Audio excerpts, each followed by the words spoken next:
Okay, we're going to do 55 here on this page. I went ahead and wrote out the population of the bacteria as a function of time. Starting with part A, we're going to use a regression to find a quadratic function to model the data and round to 3 decimal places. So what you want to do is go into your stat and enter these in, and then go to stat calculate and find the quadratic regression, and it should give you something along the lines of y equals ax squared plus bx plus c. Then we'll tell you what a, b, and c are, and these will be our model of p of t as a function of t. And also that p of t is in thousands. So at 5 hours, we're at 37.7 thousand bacteria. So if we enter this into our calculator, we should end up getting negative 0.173 t squared plus 8.312 t minus 1.386. So this will be our model and our answer for part A. Okay, for part B and C, what I went ahead and did is entered this into my y equals, and then I adjusted my window sum, then I graphed it, and after graphing it, you should get something that looks maybe kind of like this here. Kind of goes up and then back down. So we know that right about here is going to be our maximum. It's going to occur at this time here. So what we need to do, and sorry, I know I'm a bad drawer, is press calculate or second trace on our calculator, and then we can find the maximum using our calculator. So the calculator will ask for like a left boundary and a right boundary and a guess, and then it will spit out this point here. And so it tells us our answer for part B and C. So it tells us for B, our answer is t is going to equal 24 and if we round to the nearest hour, just 24. So t is equal to 24 hours. Now for C, what is the maximum population? That's going to be whatever it says the y value is on your calculator at this point. So p at this 24 is going to be equal to 98 point, if we round to the nearest 100, well, it's 98.45 thousand. So if we write this out, we'll have 98, comma, for, if we round here, 98,500 bacteria. And that will be our answer for part C. Okay, number 56, starting with part A. We're going to determine the end behavior of the following. So really the most important thing for end behavior is looking at the term with the highest exponent. So for part A, it's going to be this one right here. And what we see is that if we imagine x going to infinity, f of x is also going to go to infinity, right? Which makes sense. This is going to just keep growing. But the other part of it is that if x goes to negative infinity, what's going to happen now? So we have some positive number times negative, some really big negative number to the 122nd power. So what's significant is that this here is even, which means we'll have some really, really big negative number times that really big negative number to where the negatives will eventually cancel out. And all it will be left with is just the positive, which means that f of x is also going to approach infinity. But we'll see that can kind of change, such as if we look at part B. So if x goes to infinity, we're going to have f of x is going to equal, so notice here this is our highest term, so this is the one that dictates everything. So we're going to have some really, really big number times a negative number. So f of x is going to go to negative infinity. Now let's check what happens if x goes to negative infinity. What will happen to f of x? Well, we have some really, really big number that's also negative. We're going to take it to some power that's odd, which means that we're going to have, if we took like negative 1 to the third power, it's still going to be negative. So the same thing happens here. So this negative really big number to the 237 power is still going to be we'll consider it negative infinity. Then we multiply it by another negative. So we're really just kind of trying to count up these negatives while we do this. So we found that there was another negative, which made this positive infinity. Okay, next one, C. We look for our highest term, and we say as x goes to infinity, f of x is going to equal. So we have,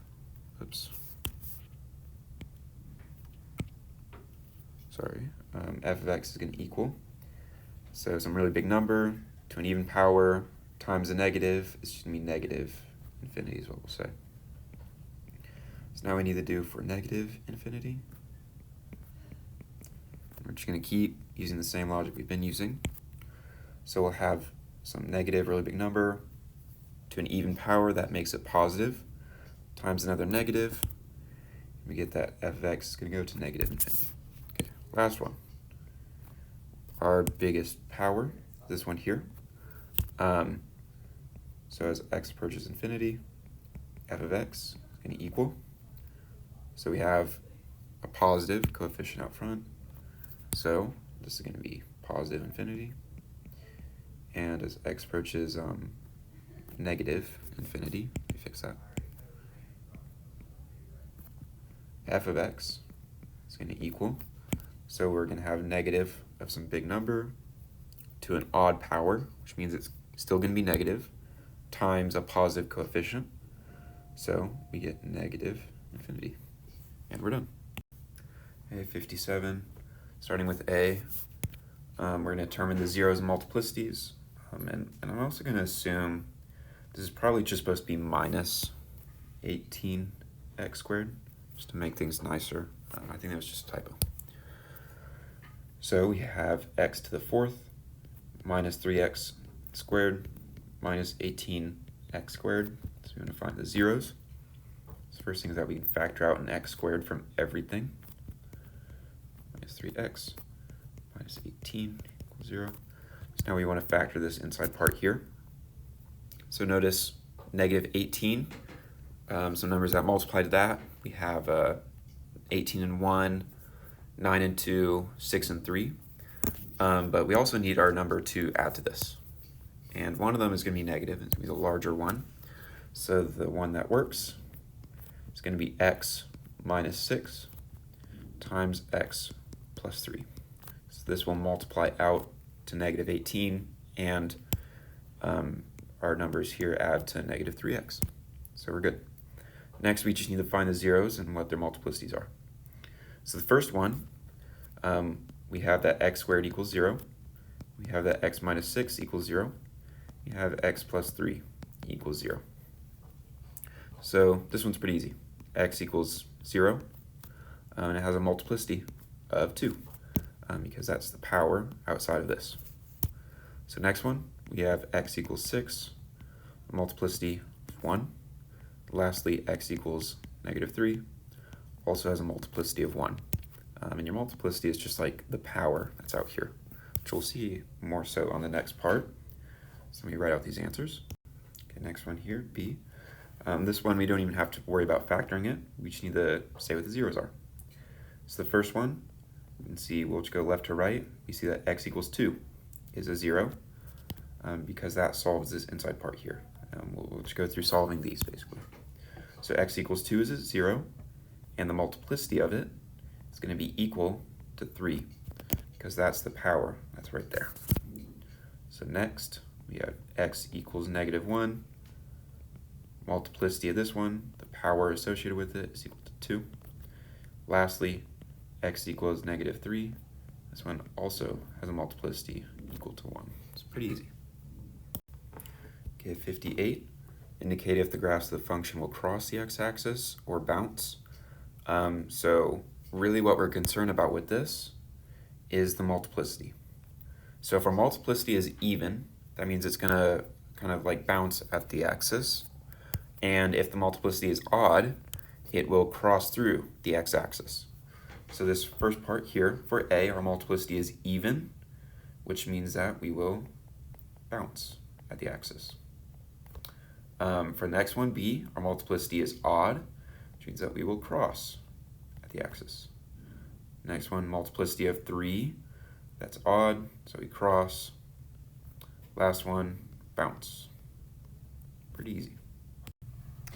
All right, sketch a rough graph of the polynomial function.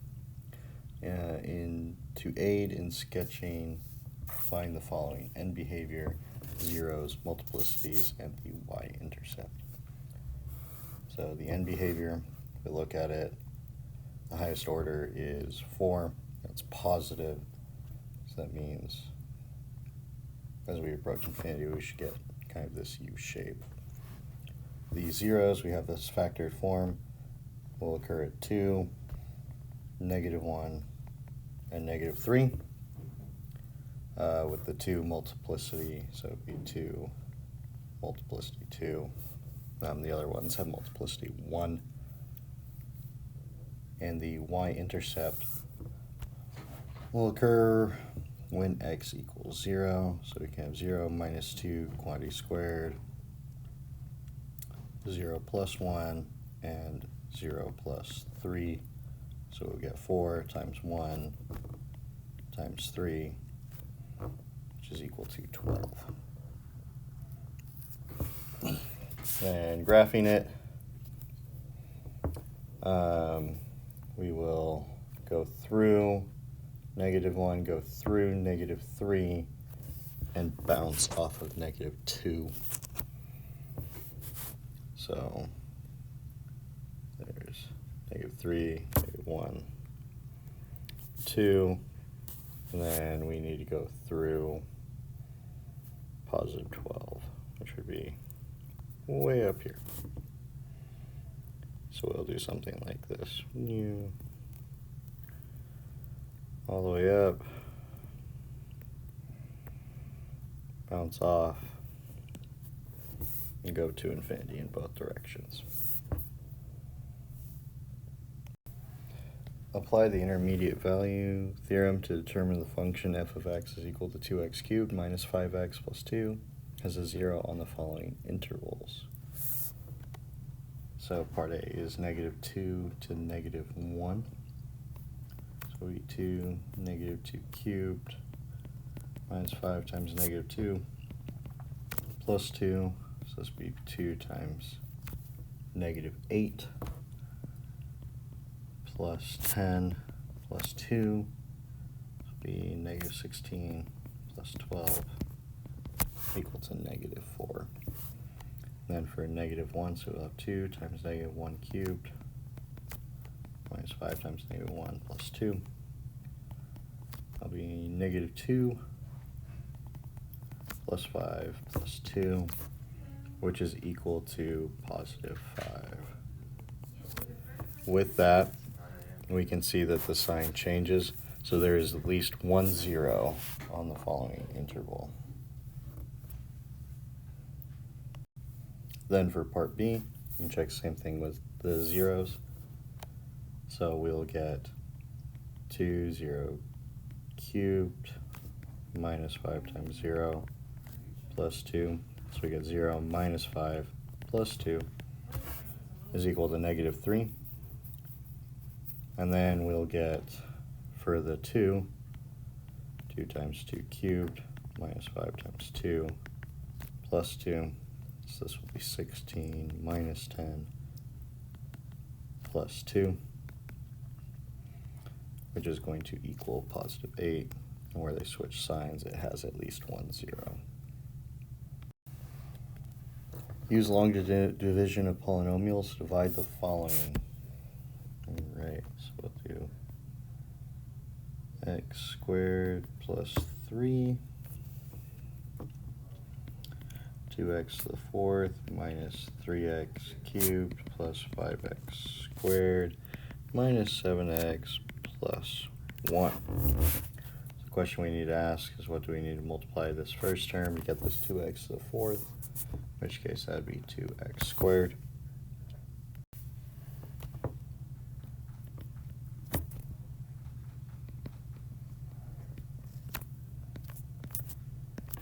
Subtract that off the given, so we'll get 0, 3x cubed, negative x squared, minus 7x plus 1. The next thing is we'll say what do we need to multiply to get this negative 3x cubed, which will be minus 3x.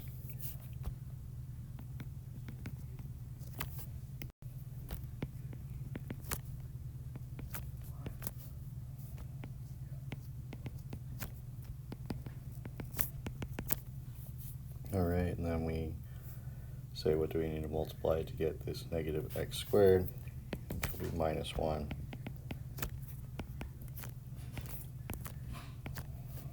So we'll get 2x plus 4. So the answer will be 2x squared minus 3x minus 1 plus 2x plus 4 over x squared plus 3. Use synthetic division to divide the following.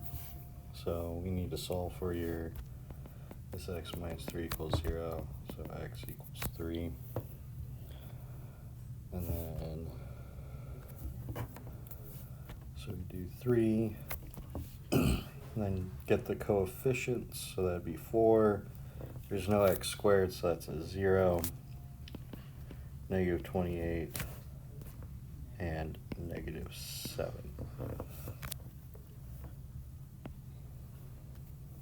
So then 4 comes down, 3 times 4 is 12, 0 plus 12 is 12, 12 times 3 is 36, negative 28 plus 36 should be 8, 8 times 3 is 24, negative 7 plus 24 should be 17 as a remainder. So we should say 4x squared plus 12x plus 8 plus 17 over x minus 3. Use the remainder theorem to evaluate the polynomial function at negative 1. So we'll do negative 1, be 3 minus 22 plus 5 minus 42 and positive 8.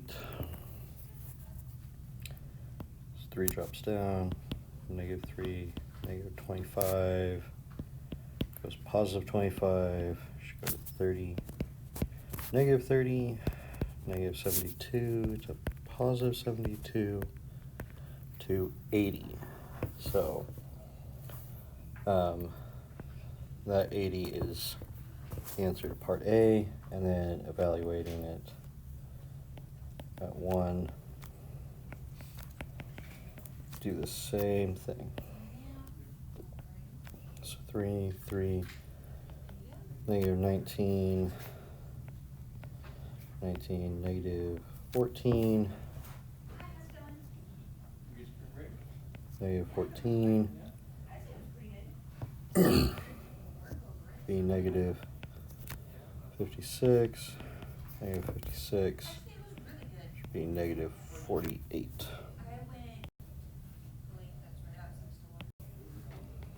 Alright, 64, use the remainder theorem to determine if the number c is a 0 of the polynomial. We have an instructor note to say that the polynomial is x to the 5th plus 4x to the 4th minus 13x cubed minus 44 x squared minus 68 x minus 240. F of x equals that. So that's the polynomial that we'll be assessing. And we'll be using the synthetic division method to determine if it is a 0 of said polynomial.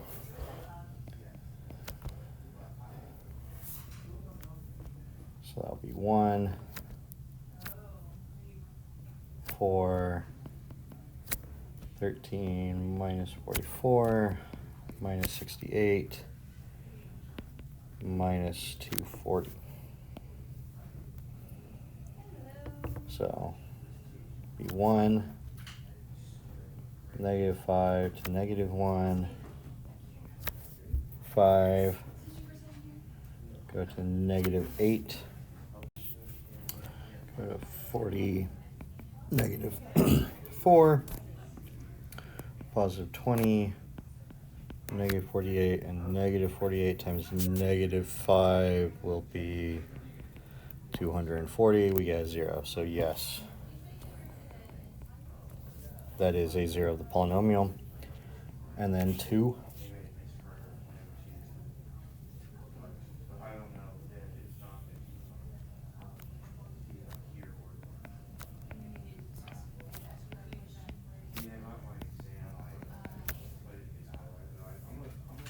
Okay. Drop the 1, so 2 times 1 is 2, 6. 6 times 2 is 12. So we'll get negative 1 there. Negative 1 times 2 is negative 2. So we get negative 46. Negative 46 times 2 is negative 92. Negative 68 minus 92 will give us negative 160. Negative 160 times 2 is negative 320, giving us a remainder of negative 560. So 2 is not a 0 of the polynomial. We're going to use the factor theorem to determine if the given binomial is a factor of the polynomial. So, see what that binomial actually equals. 1, negative 10, 35, negative 50, and 24. So 1 comes down, negative 1, negative 11, positive 11, so we'll get 46, negative 46, negative 96, and then 96. We got 120, so no. And then we'll have, again, solve for the value of what x would be equal to at 0. So it would be 4, 1, negative 10, 35, negative 50, and positive 24.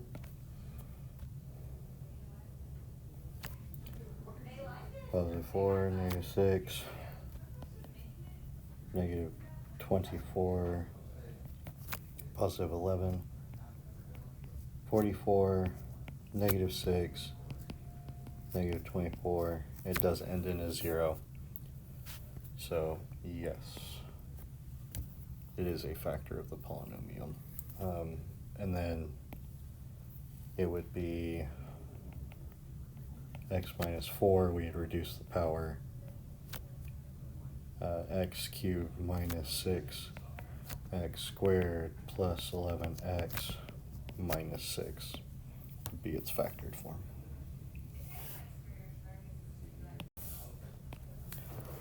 Apply the rational zero theorem to list all possible rational zeros of the function.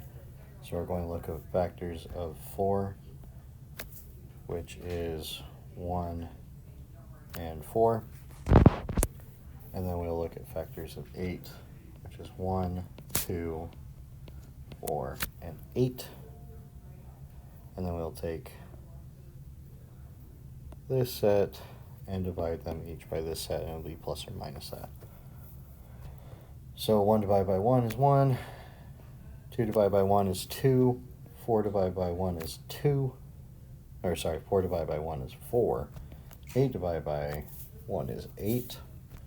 Now we're moving on. I also missed a factor here. 2 is a factor of 4. So now we'll do 1 divided by 2 is 1/2. 2 divided by 2 is 1. Since it's already listed, we don't need to list it again. 4 divided by 2 is 2. Again, we don't need to list it again. And then 8 divided by 2 is 4. So we don't need to list that again. But we will get, in this next set, 1/4, and we have 1 divided by 4. Then we have 2 divided by 4, which is 1/2, already listed. 4 divided by 4 is 1, already listed, and 8 divided by 4 is 2, already listed. Then we consider the positive and negative of each. Find all zeros of the polynomial, and there also has been an instructor note on this. This should be a minus 20 here, given that negative 2i is a 0, should all work. Okay, on this method I'll show synthetic division. There's a problem later that I'll show another way of doing this. So given that negative 2i is a 0. So we'll take our negative 2i, we'll have 1, negative 5, 4, negative 20. So we get 1 minus 2i, so we'll have negative 5 minus 2i. And when we multiply that through, minus 2i, we'll get 10i plus 4i squared, which is equal to 10i minus 4. It's not in standard term, but I'll leave it there for now. 10i minus 4, we'll add that together, we're left with 10i. 10i times negative 2i will be negative 20i squared, which is equal to positive 20, so positive 20, and we get 0, which is to be expected.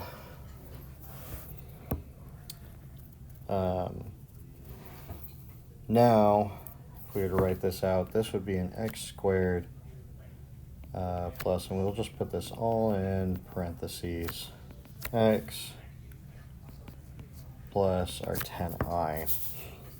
But since we were given negative 2i is a 0, we know that its complex conjugate of plus 2i is also a 0. So just positive 2i, and we can do the same thing with our new polynomial here. So we get 1, positive 2i here, so we'll get negative 5.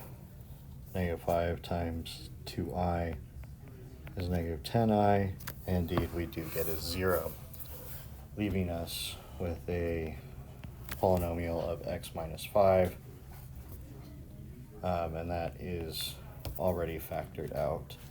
So we could write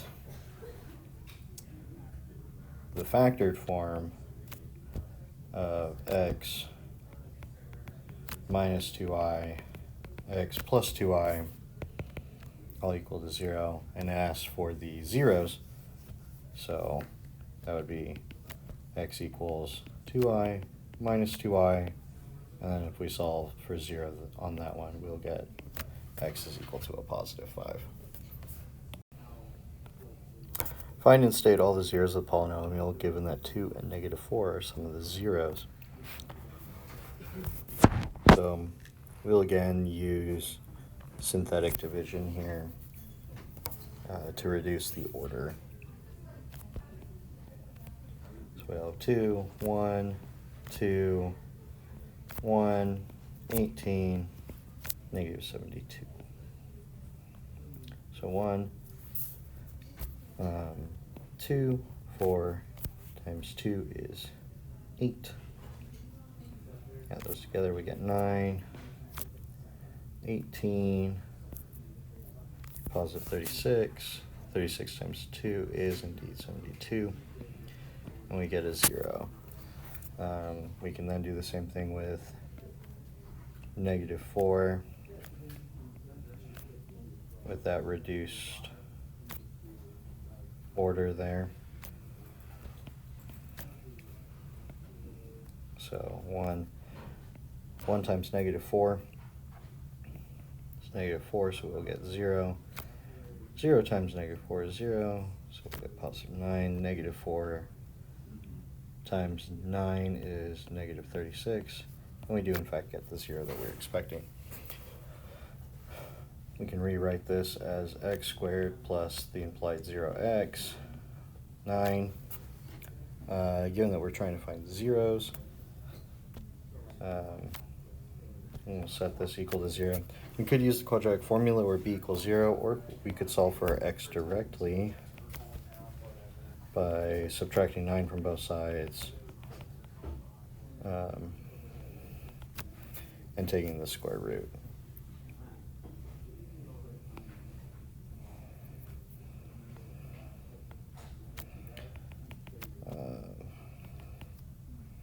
Plus or minus 3, root negative 1.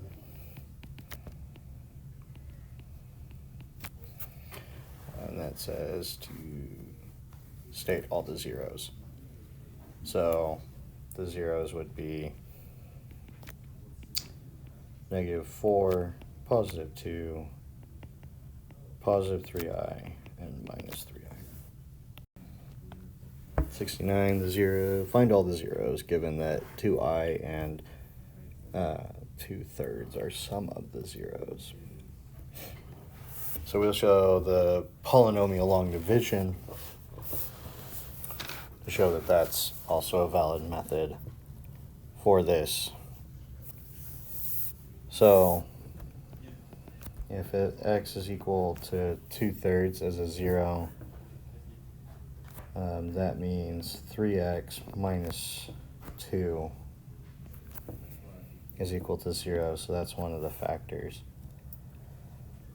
So we can do 3x minus 2 divided by 3x to the 5th minus 2x to the 4th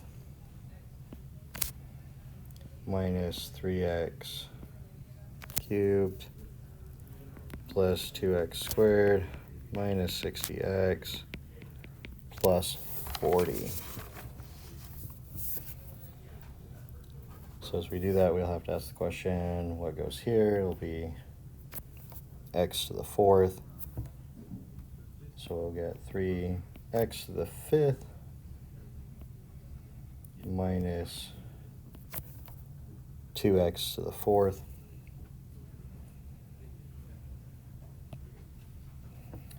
And we'll get zeros for those first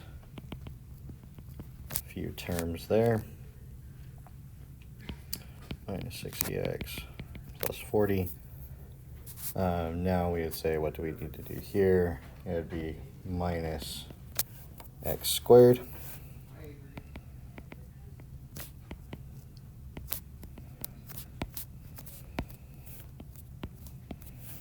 So again, we'll get zeros in both of those, leaving us minus 60x plus 40.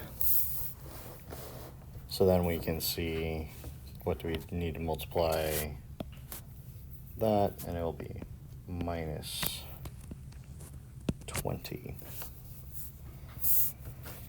If we do that, we'll get negative 60x plus 40. Subtract that off, we'll get 0.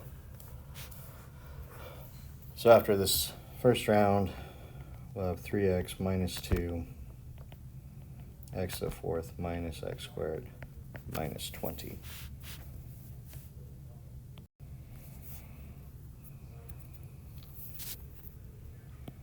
I'll clear this up because it's taking a lot of room.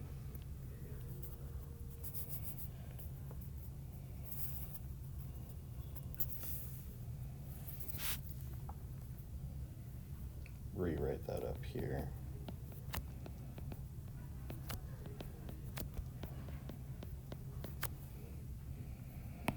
Okay.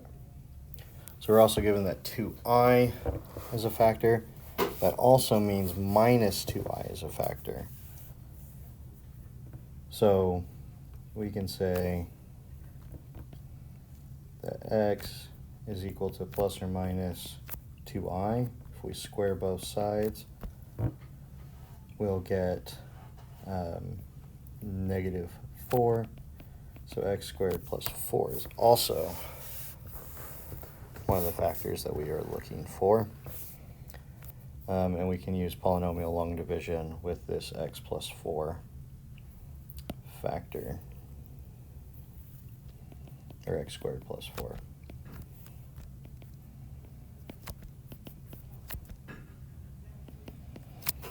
Okay.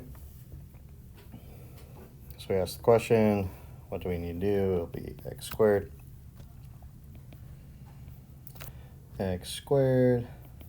plus, or x to the 4th plus 4x squared. Subtract that off, get minus 5x squared minus 20 minus 5, we get minus 5x squared minus 20. Subtract that off, and we get that 0 that we are indeed expecting. So at this point, we could rewrite everything again. 3x minus 2, x squared plus 4, x squared minus 5. So if we remember, this is where our 2/3 came from. This was our plus or minus 2i. So we still need to find the zeros for this guy. Or you can say x squared minus 5 is equal to 0. X is equal to 5. X is equal to plus or minus the square root of 5. So the zeros of this function are 2/3, 2i minus 2i, plus the square root of 5, and minus the square root of 5. 70. Find all the zeros of the polynomial function. Hint, start by applying the rational root theorem. So, from the rational root theorem, we'll get 1, 2, and 4 for our leading term, 1, 3, and 9 for our constant term. If we do this all out, we'll get 1, 3, 9, 1 divided by, or, sorry,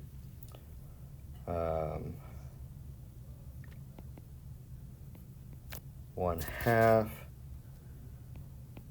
3/2.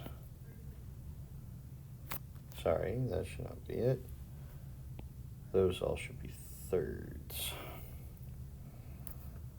No. No, 1/2, 3/2, 9/2. Here we go.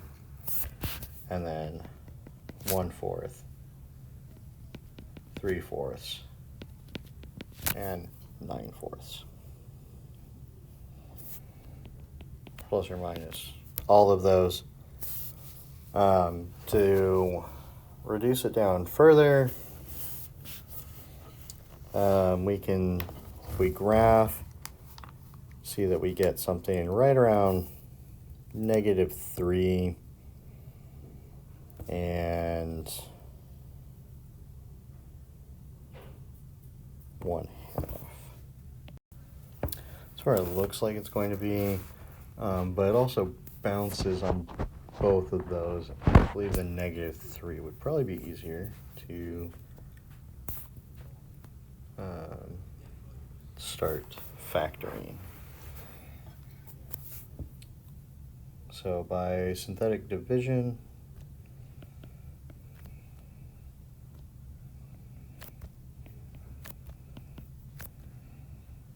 -30 and 9.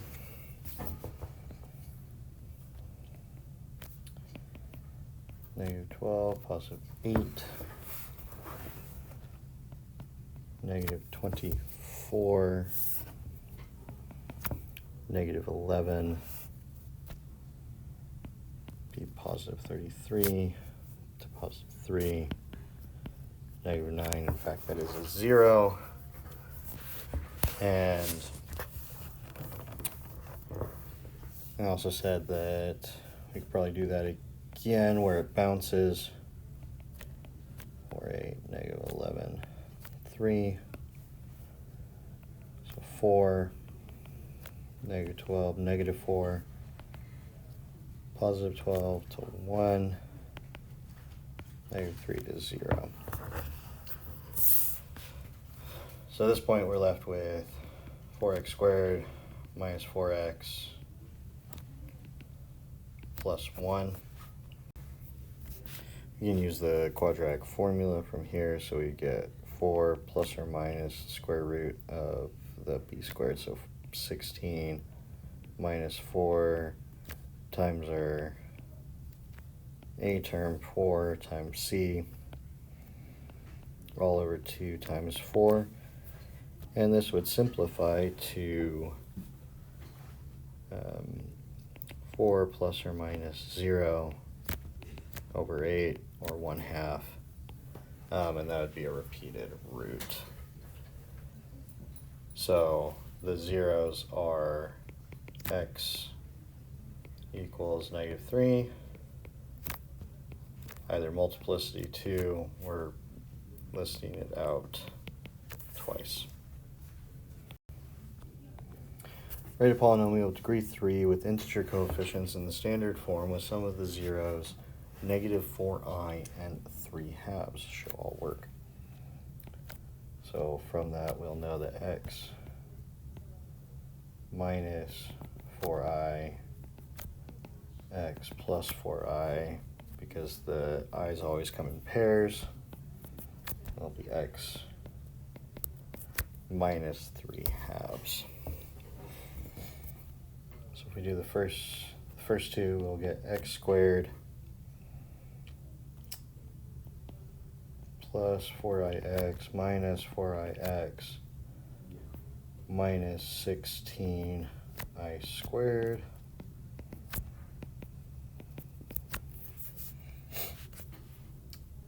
so those would cancel out, and then this turns into x squared, or I squared turns into negative 1. Negative 1 times negative 16 is positive 16. X minus 3/2. So it says with integer coefficients. So I am going to multiply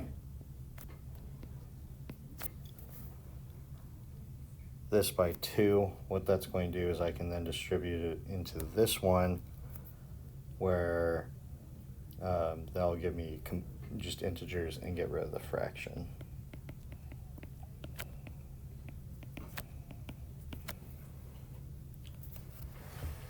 So now we can use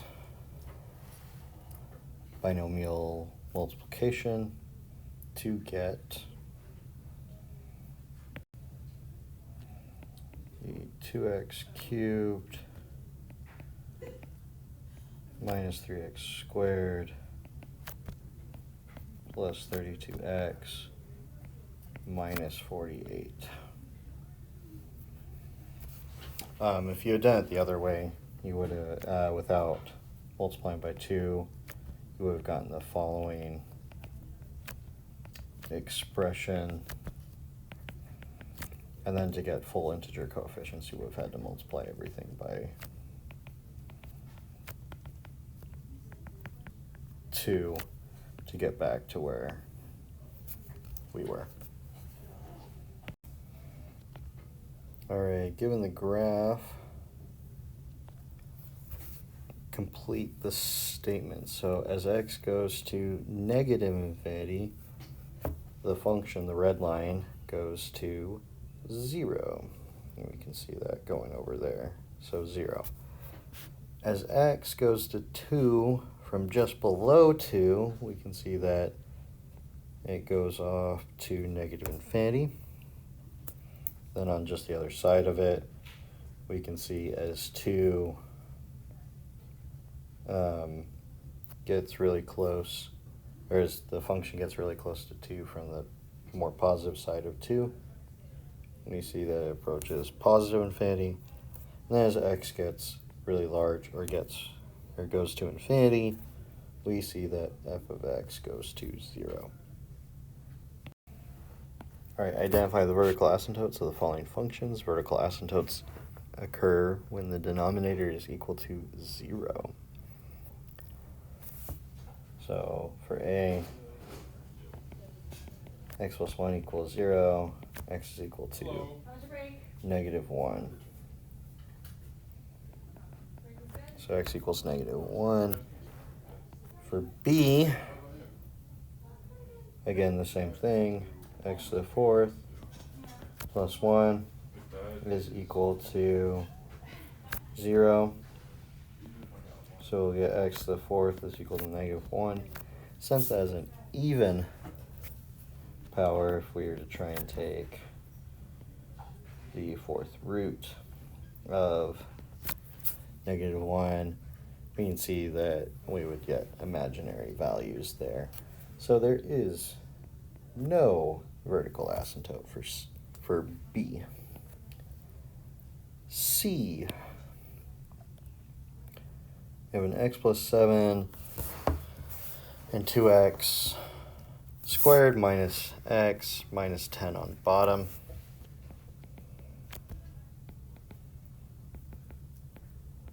Set that equal to 0. So we're going to need to factor that. So you can find the zeros, or if you can see the factors of it already, that's usually the faster way. So we get 2x, that'd be minus 5 over, or times x plus 2.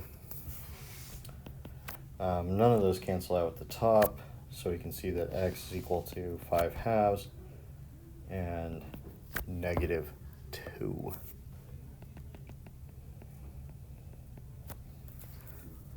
And then D.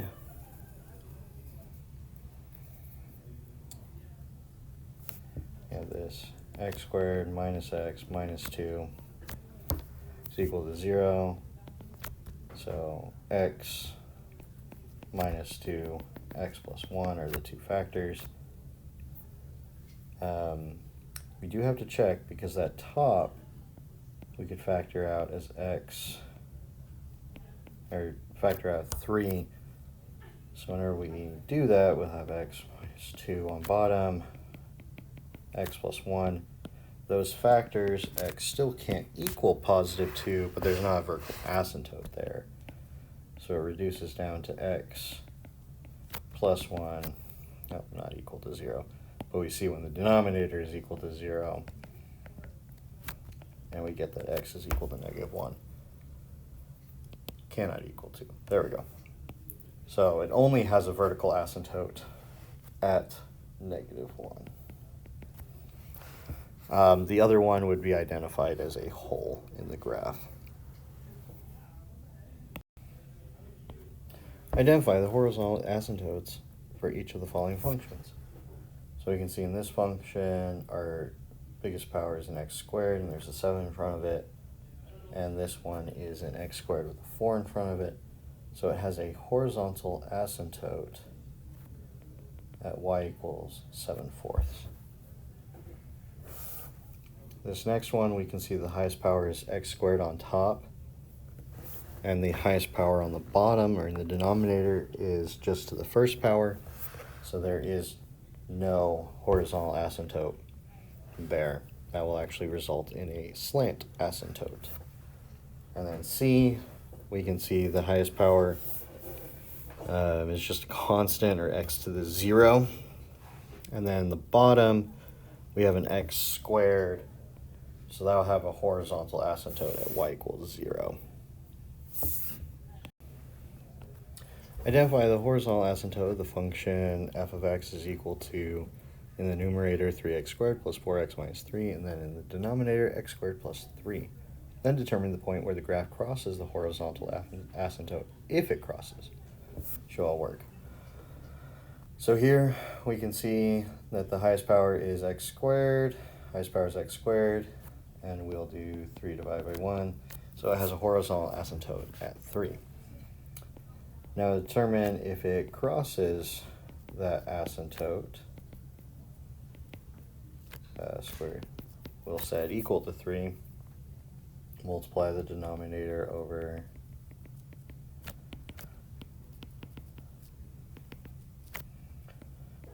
5x squared plus 4x minus 3 is equal to 3x squared plus 9. Collect all our terms, so this will cancel out with that.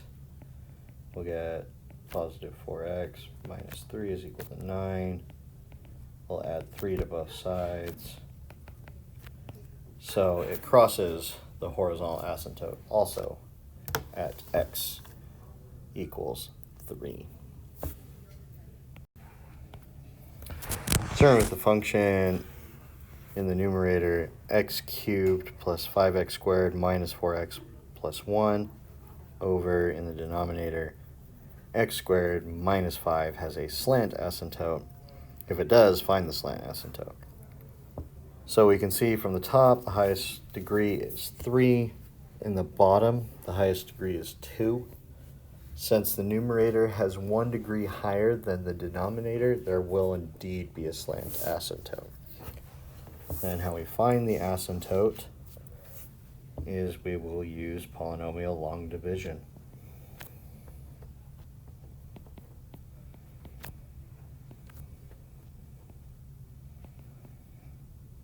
Oh.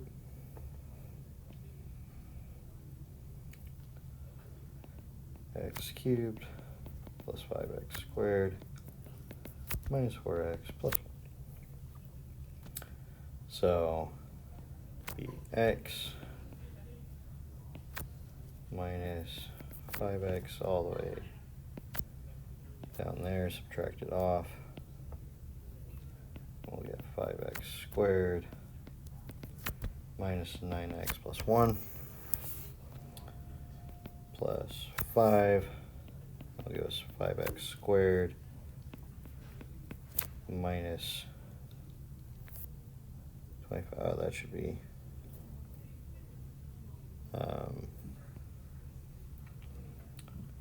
not minus 9x plus x.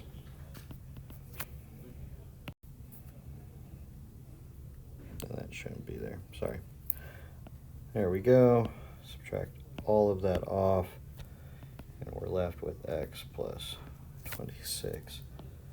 So the slant asymptote is at x plus 5, or y equals x plus 5. Okay, last one, 77. Given the following function, use long division of polynomials to find the nonlinear asymptote. So we're going to take this negative x cubed minus 6x squared minus 2x plus 2. We're going to divide it by x plus 5. So first we look at the front terms here. So how many times does x go into negative x cubed? It goes in negative x squared. So if I go ahead and write this out, we'll have negative x cubed minus 5x squared. Now if we subtract this from that, we get 0, and then we'll have negative 6x squared plus 5x squared. So that's negative x squared, and we bring down everything else. So now we say how many times can x go into negative x squared? So that will be negative x. So from here, we do the same thing. We have negative x squared minus 5x. We subtract these two. So this is going to be 0. And then negative 2x plus 5x is going to be 3x plus 2. So now we can go ahead and try and get rid of this last term here as well by using a constant. So if I make this plus 3 here, I'll have 3x plus 15. And if I subtract these two, I'll have 0. And then I would have 2 minus 15 is negative 13. So I would have as my remainder, or altogether, negative x squared minus x plus 3 plus a negative 13 over x plus 5. So this term here, everything that's no longer part of our fraction, is going to be our nonlinear asymptote. So let me write this out. We'll have negative x squared minus x plus 3, and we're done.